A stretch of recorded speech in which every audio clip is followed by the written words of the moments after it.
नमस्कार, news room live देख रहे हैं आप। बुलेटिन की शुरुआत बड़ी खबर के साथ करेंगे। लालू प्रसाद यादव के बेहद करीबी आरजेडी के पूर्व विधायक अरुण यादव के यहां ईडी की दबिश देखने को मिली। आपको बता दें कि 20 करोड़ से भी ज्यादा की संपत्ति बरामद की गई है। आपको बता दें इससे पहले भी कई दफा कार्रवाई की गई और इस दौरान कई दस्तावेजों को भी बरामद किया गया था, जिसके आधार पर कार्रवाई की जा रही है। सर्च ऑपरेशन में 55 से ज्यादा प्रॉपर्टी के दस्तावेज मिले। उन प्रॉपर्टी को कहां और कैसे खरीदा गया, पैसों का लेन देन कैसे हुआ, इस मामले में पूछताछ चल रही है। पूर्व आरजेडी विधायक अरुण यादव पर साल 2015 से लेकर 2022 के बीच कई अवैध चल अचल संपत्ति बनाने के आरोप लगे हैं। केंद्रीय जांच एजेंसी ईडी ने मनी लॉन्ड्रिंग मामले में करीब 22 करोड़ की प्रॉपर्टी को जब्त किया है और इस प्रॉपर्टी की बाजार में कीमत करीब 22 करोड़ से भी ज्यादा बताई जा रही है। अवैध खनन से जुड़े मनी लॉन्ड्रिंग मामले में ये कार्रवाई हुई। आपको बता दें कि पूर्व विधायक अरुण यादव की पत्नी किरण देवी अभी भोजपुर के संदेश से विधायक हैं।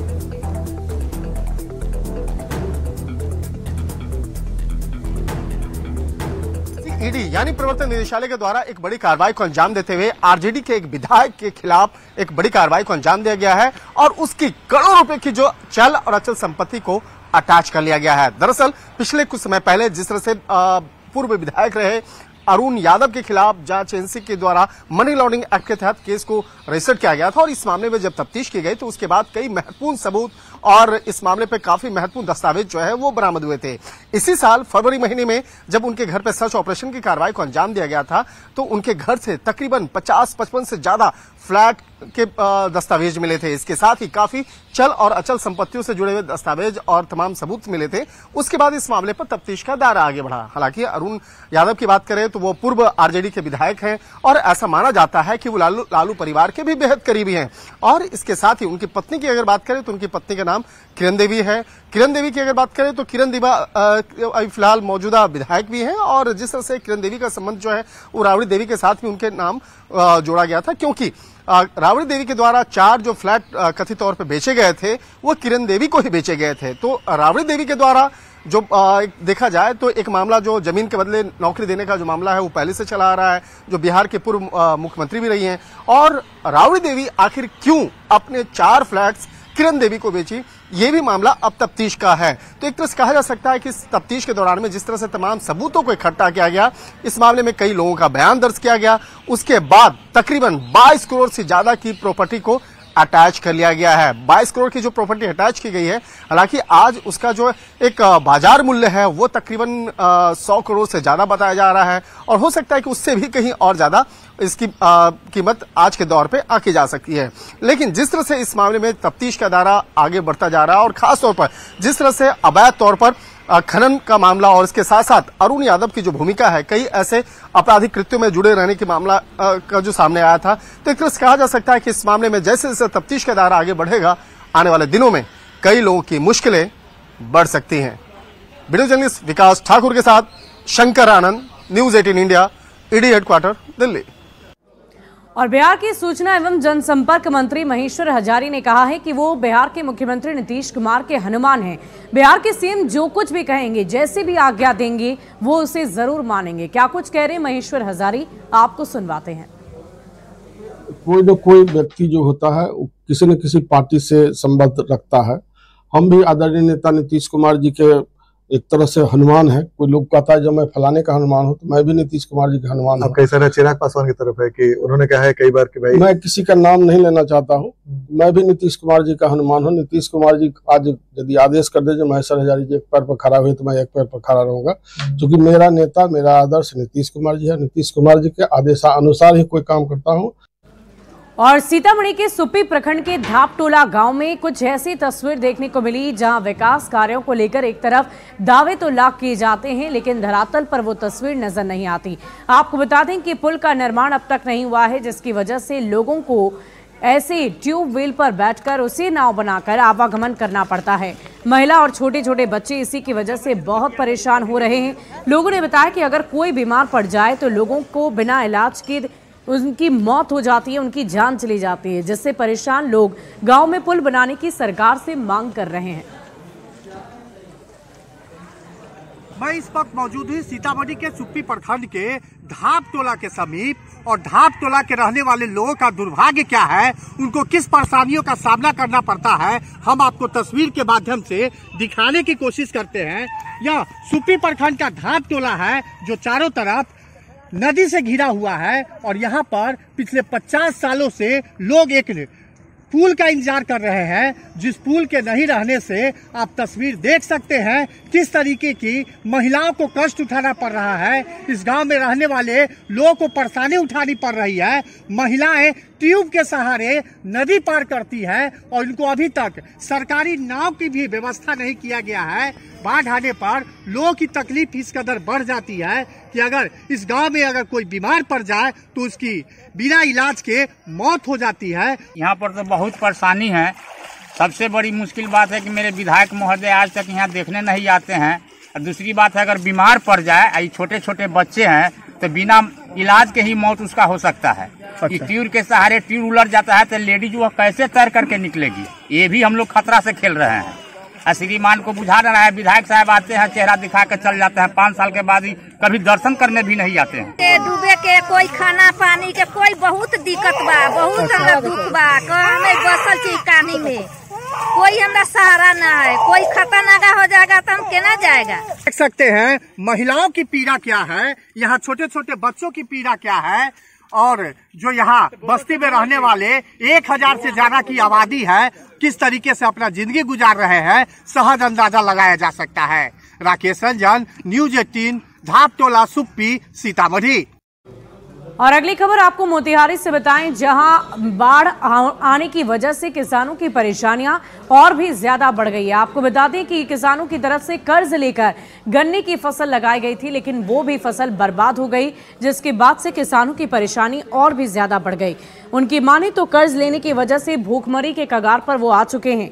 ऐसे में किसान सरकार से मदद की गुहार लगा रहे, मुआवजे की मांग कर रहे हैं। बाढ़ इतना आया था कि कर्जा लेकर गन्ना रोपे, धान रोपे, खर्चा किए और सब बाढ़ आया, सब खत्म हो गया। अब कर्जा सधेगा कैसे? इसीलिए हम सरकार से ये कह रहे हैं कि कुछ मुआवजा दे करके हम लोग का मामला कुछ हल करें। इसी के लिए हम लोग को खाने के लिए कुछ नहीं है, हम लोगों को ऊंचे ऊंचे स्थान पर जाना पड़ता है और वहाँ से लाना पड़ता है, कम से कम 5-6 किलोमीटर जाना पड़ता है।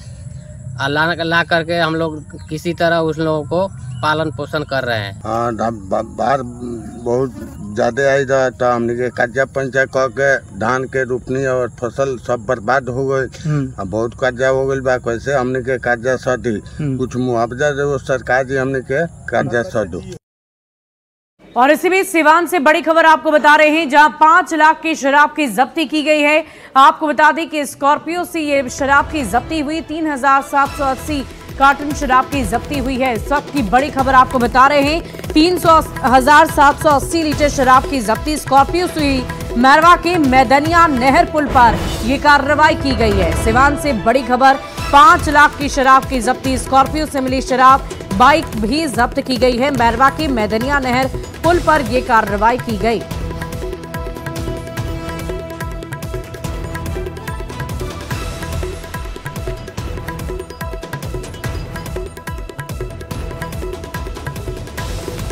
सामने लगी हुई है और पहली बरामदगी ये है, प्राप्त सूचना के आलोक में छापेमारी की गई थी। उसके बाद जो है गाड़ी के साथ में ये सभी शराब बरामद हुए हैं, कोई गिरफ्तारी नहीं हुई है। उसमें हम लोग पता लगा रहे हैं, जो भी संलिप्त होंगे उन पर आवश्यक कार्रवाई की जाएगी। कटिहार के नगर थाना क्षेत्र में गोदाम में छापेमारी की गई, जहां पर पटाखे बनाए जाते थे। आपको बता दें कि अवैध पटाखों को वहां से बरामद किया गया। इनकी कीमत 70 लाख रुपए से भी अधिक बताई जा रही है। कटिहार से ये तस्वीर हम आपको दिखा रहे हैं, पटाखों की जब्ती की तस्वीर। बताया जा रहा है कि दीपावली के मौके पर इस पटाखे को बाजार में बेचने की तैयारी थी, लेकिन सूचना मिलने पर टीम बनाकर छापेमारी करने के लिए पुलिस पहुंची और बिना लाइसेंस के चल रहे गोदाम और दुकान को सील कर दिया गया है। आगे की कार्रवाई की जा रही है। साथ ही बताया जा रहा है कि जब्त पटाखे की कीमत करीब 70 लाख रुपए है। आज सुबह ही एक गुप्त सूचना मिली थी कि बड़ा बाजार में परवेज स्टोर नाम का एक दुकान है जो बिना लाइसेंस के बहुत ज़्यादा फटाखा स्टॉक किया है। उसी सूचना के आधार पे मैं यहाँ आया तो इन्होंने कबूल किया कि इनके पास लाइसेंस ही नहीं है, इनकी एक गोदाम, उसके अलावा एक दुकान और उसके अलावा 3 गोदामें थी जो पटाखे से भरी हुई, तीनों को सील कर दिया गया है। और इनको मैं जो मुझे अंदाज़ा मिल रहा है 60 से 70 लाख है। मुझे लगता है कि फिर जीएसटी नंबर से इनका ये हो जाएगा निकाल के कि कितने का इन्होंने सामान स्टॉक कर रखा है। और कटिहार पुलिस ने जमीन खरीद बिक्री के मामले में ठगी करने वाले पति पत्नी को गिरफ्तार कर लिया है। आपको बता दें कि करोड़ों की ठगी इनकी तरफ से की गई। बंटी बबली इनका नाम बताया जा रहा है। ठगी करने के बाद ये पूरे परिवार के साथ मुंबई रवाना हो गए थे। सदर डीएसपी ने बताया कि आरोपी नारायण मलिक और उनकी पत्नी अदिति मलिक जमीन खरीदने और बेचने का नाम पर एग्रीमेंट बनवाकर ठगी करते थे। कई लोगों से करोड़ों रुपए की ठगी करने के बाद दोनों परिवार के साथ मुंबई में शिफ्ट हो गए। दोनों पति पत्नी पर ठगी के कई संगीन मामले दर्ज हैं। फिलहाल सूचना पर पुलिस ने दोनों को महाराष्ट्र से गिरफ्तार कर लिया और आगे की कार्रवाई में जुट गई है। तो जब 11,20 लाख में ज़मीन का बात हुआ था और हम आधा पैसा 11 लाख रुपया दे दिए थे, जो कि मेरा चेक के द्वारा इसको दिया गया है और नारायण मल्लिक के अकाउंट पे गया हुआ है। तो 11 लाख देने के बाद बोले कि जब आप रजिस्ट्री मेरा करवा दीजिएगा तब हम आपको बाकी पैसा दे देंगे। हाँ, उसके बाद जो है वो टाल मटोल करते रहा और ये घटना जो है जनवरी 2021 का है। उसके बाद जो है ये ज़मीन हमको लिखवा के नहीं दिया और मार्च के करीब होली के समय में ये कटिहार छोड़ के मुंबई भाग गया। लोगों को ज़मीन दिलाने के नाम पर ज़मीन मालिक से एग्रीमेंट करवाते थे और बहुत मोटी रकम ले लेते थे। बाद में ये जब बहुत सारी रकम करोड़ों में लोगों की ले ली है तो उसके बाद कटिहार से ये लोग फरार हो गए।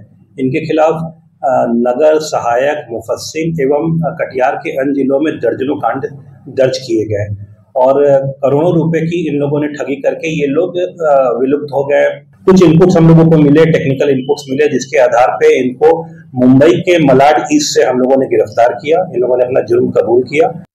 और इसी बीच चाईबासा से आपको बड़ी खबर बताएंगे, जहां पर 3 फेरी वालों की हत्या के बाद से ये शक जाहिर किया जा रहा है कि पीएलएफआई के उग्रवादियों की तरफ से इस पूरी वारदात को अंजाम दिया गया हो। आपको बताते हैं कि इन 3 फेरी वालों में से 2 जो है वो सगे भाई है और एक मोतिहारी का निवासी बताया जा रहा है। 3 फेरी वालों के मर्डर से चक्रधरपुर में सनसनी फैल गई। पीएलएफआई उग्रवादी संगठन पर हत्या का शक जाहिर किया जा रहा है। गुदड़ी थाना क्षेत्र में 3 फेरी वालों की हत्या कर दी गई थी। तीनों फेरी वाले बिहार के रहने वाले थे, जिनमें 2 सगे भाई हैं, जबकि एक अन्य मोतिहारी का निवासी बताया जा रहा है। और ऐसे में अब न्यूज़ 18 पूछता है सवाल कि तीनों फेरी वालों की हत्या आखिर किसने की? ये एक बड़ा सवाल है। आपको बता दें कि लगातार बिहार में बढ़ते आपराधिक वारदातों को लेकर अलग अलग तरीके से पुलिस प्रशासन पर सवाल खड़े हो रहे हैं और ऐसे में न्यूज़ 18 भी ये सवाल पूछता है कि तीनों फेरी वालों की हत्या आखिर किसने कर दी? हत्या की वजह क्या है? किस वजह से इन 3 फेरी वालों को मौत के घाट उतार दिया गया? हत्या के आरोपी कब तक पकड़े जाएंगे, ये भी एक बड़ा सवाल है।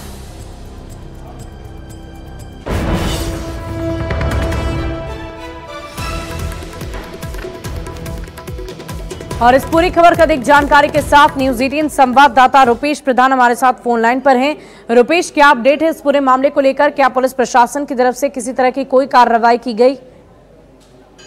देखिए, ये जो घटना स्थल है ये काफी सुदूर क्षेत्र में स्थित है, जिसके कारण पुलिस को खबर मिलने में भी लेट हुई। रविवार की शाम की ये घटना है और सोमवार को इस घटना के बारे में जानकारी मिला तो कल मंगलवार को शव वहां से बरामद कर लाए गए।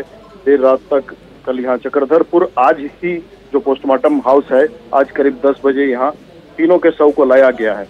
पुलिस अधिकारी जो बता रहे हैं, संबंधित जो थाना है गुदड़ी थाना, पीएलएफआई नक्सली उग्रवादी संगठन जो उस क्षेत्र में सक्रिय है, पहले भी रहा है और अभी भी कुछ वहाँ सक्रिय है, तो पीएलएफआई उग्रवादी संगठन पर शक है कि उनके द्वारा इस घटना को अंजाम दिया गया है। हालांकि कारण स्पष्ट तौर पर अभी तक सामने नहीं आ रहा है कि क्या वजह हुई कि उनके द्वारा ये हत्या की घटना को अंजाम दिया गया है। और स्पष्ट तौर पर पुलिस भी अभी नहीं कह रही है कि पीएलएफआई संगठन ने ही हत्या को अंजाम दिया है, लेकिन पुलिस को शक है और उस आधार पर पुलिस अभी आगे की छानबीन कर रही है। प्रथम दृष्टया अभी तक जो जानकारी मिल रही है कि लूट एक कारण हो सकता है तीनों की हत्या किया, क्योंकि ये फेरी वाले थे और बंदगांव में रहकर वे डेली उनका यही काम था कि ग्रामीण क्षेत्रों में जाकर वे साड़ी बेचते थे और शाम तक वापस लौट आते थे। लेकिन रविवार की देर शाम तब जब वो वापस नहीं आए तो उनकी खोजबीन की गई तो हत्या की बात सामने आई। तो इस मामले में अभी स्पष्ट कारण तो सामने नहीं आ पाया है, लेकिन पुलिस इसमें छानबीन में लगी हुई है। जी चलिए, बहुत बहुत शुक्रिया रुपेश हमारे साथ जुड़ने के लिए, तमाम जानकारी के लिए। और हरियाणा में बीजेपी ने हैट्रिक लगाकर इतिहास रच दिया है और ऐसे में प्रधानमंत्री नरेंद्र मोदी भी बीजेपी दफ्तर पहुंची और कार्यकर्ताओं को संबोधित करते हुए उन्होंने सभी को धन्यवाद भी दिया।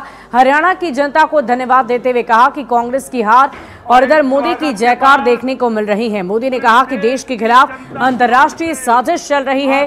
भारत के लोकतंत्र को, अर्थतंत्र को, भारत के सामाजिक ताने बाने को कमजोर करने के लिए साजिश रची जा रही है। मोदी ने यह आरोप लगाया कि कांग्रेस पार्टी और इसके चट्टे बट्टे इस खेल में शामिल हैं। उनका बहुत बहुत अभिनंदन करेंगे। मोदी जी को जय श्री राम। मोदी जी विकास करो, मोदी जी विकास करो।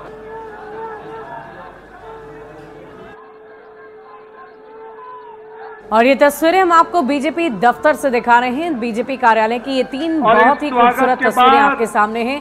पहली तस्वीर नायब सिंह सैनी की आप देख रहे हैं, हरियाणा के जो मुख्यमंत्री हैं, कैसे लोगों ने उत्साहित होकर उनका अभिवादन किया है, खुशी जाहिर की है। एक बार फिर से वो मुख्यमंत्री की कुर्सी पर विराजमान है। तो दूसरी ओर प्रधानमंत्री नरेंद्र मोदी की तस्वीर देखिए बीजेपी दफ्तर से, जब वो सभी को संबोधित कर रहे थे। अभिनंदन करेंगे मोदी जी को जय श्री राम। और पीएम मोदी ने कांग्रेस पर जातिवाद करने का आरोप लगाया है, साथ ही साथ कहा है कि पूरे देश में नफरत फैलाने की कोशिश कांग्रेस की तरफ से की जा रही है। क्या कुछ कह रहे हैं प्रधानमंत्री, आपको सुनवाते हैं। समाज को भूलना नहीं है, ये कांग्रेस है जिसने दलितों, पिछड़ों पर सबसे ज्यादा अत्याचार किया।